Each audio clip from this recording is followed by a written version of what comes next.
Hi, I'm Rev Myron. I'm a minister through Pathways of Light, and I've been a Course in Miracles student for 40 years. I'm going through the text this year, reading it 2 or 3 paragraphs at a time, asking Jesus to clarify for me. And then I write from that clarity, and that's what I'm sharing with you today. So let's get started. We're looking at chapter 5, section 3, the guide to salvation. And we just started this section. So paragraph 1 says, the way to recognize your brother is by recognizing the Holy Spirit in him. I've already said that the Holy Spirit is a bridge for the transfer of perception to knowledge. So we can use the terms as if they were related, because in his mind, they are. This relationship must be in his mind, because unless it were, the separation between the two ways of thinking would not be open to healing. He is part of the Holy Trinity because his mind is partly yours and also partly God's. This needs clarification, not in statement, but in experience. Jesus says a way to recognize my brother is by recognizing the Holy Spirit in him. So how do I do that? I mean, what does that mean? Well, I do this by seeing past the ego manifestations. When I see his body with my eyes, I see his behavior. I hear his words. But with my heart, I see the love he is. With my heart, I see that his behavior may represent his ego thinking, but that does not fool me. I know he's not his ego. I know his attacks and defenses are just calls for love, and behind them, the Holy Spirit resides in his mind, unaffected by the ego.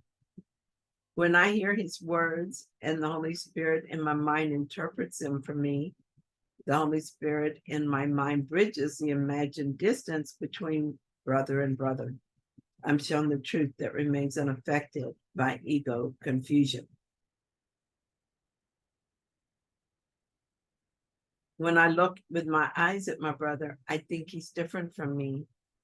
I perceive a body that is a different gender with all that has come to me. I see this brother as sometimes friend and sometimes enemy. But through the Holy Spirit in our minds, I see past my own perceptions by allowing them to be corrected so they're near the truth. I begin to see our shared being rather than our separate bodies. The Holy Spirit is a mystery to me. I have ways of thinking of it, but not a real understanding, and that doesn't matter. I don't need to understand with my thinking mind. What I need is the experience of the Holy Spirit. I get this experience each time I look at another and ask to see him differently. I get this experience of Holy Spirit each time I have a thought and question it, turning within to him for a true answer rather than relying on my ego mind. Paragraph 2. The Holy Spirit is the idea of healing. Being thought, the idea gains as it is shared. Being a call for God, it is also the idea of God.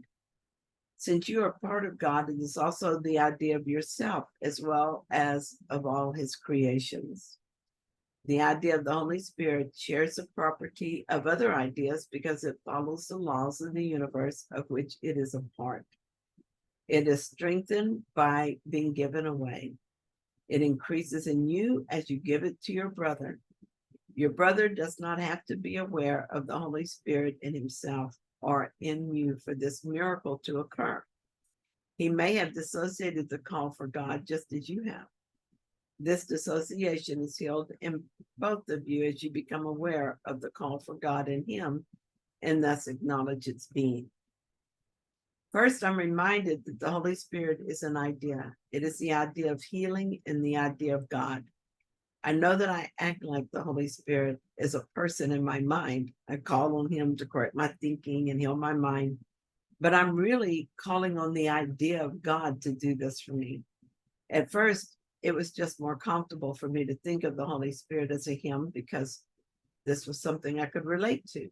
Now, as I begin to understand that everything is an idea, and as I realize that God is not what I thought it was, I don't need the Holy Spirit to be a he, but it's just a habit that I continue. as does Jesus in the Course. I don't think it is important that I understand the Holy Spirit of God. I doubt I could. Anyways, but what I know is that the purpose of the Holy Spirit is to guide me back to God by clearing the confusion from my mind. What is important for me to know is that the Holy Spirit is increased and strengthened as it is shared. I shared the Holy Spirit through being willing to see the Holy Spirit, God, in my brother, despite his dreams of being little. When I do that, my mind is healed, and it doesn't matter if the other person is aware of what's going on. We both heal at the same time with no further effort or understanding on our part. I share the Holy Spirit as I open my mind to guidance and then write about or tell others about my experience. I share the Holy Spirit with my friend when I look at her ravished body and know that it is meaningless. She is healed, and her healing will wait for her until she's ready for it. I share the Holy Spirit when I notice I'm judging someone and change my mind, allowing the Holy Spirit to heal more of the mind. I share the Holy Spirit in ways I'm not even aware as my willingness grows and the desire to share grows with it. Paragraph 3. There are two diametrically opposed ways of seeing your brother. They must both be in your mind because you are the perceiver. They must also be in his because you are perceiving him. See him through the Holy Spirit in his mind, and you will recognize him in yours. What you acknowledge in your brother, you are acknowledging in yourself, and what you share, you strengthen. It's been a few years since I've had a serious grievance against anyone. I mean, the kind of grievance that I can't bring myself to let go. And many more years since I had a grievance I was determined to keep. But I remember exactly how it felt. Looking back on it, I'm astounded at how hard I had to work at being aggrieved. I would see someone as guilty, and then I had to hold that grievance in my mind, or I would forget to be angry. I had to keep coming up with stronger reasons he was guilty, or my grievance might start to slip away. My word, that was a lot of work. No matter how well I did the job, I just felt worse and worse. I couldn't make him guilty enough to make me feel good. Then I learned enough to know that holding the grievance was the problem. I needed to forgive if I wanted to be happy, and this was better.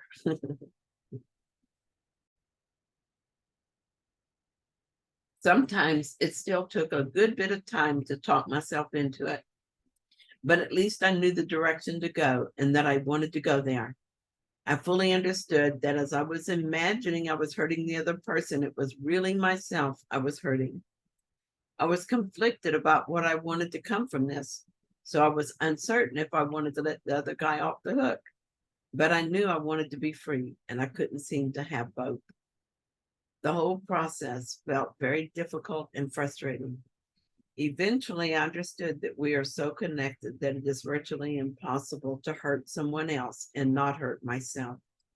It was impossible to see something in my brother I didn't see in myself.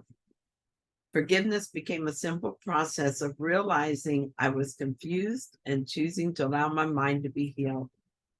On the rare occasions when I was conflicted about forgiveness, I still understood that it was inevitable, and I moved as quickly as possible toward that outcome.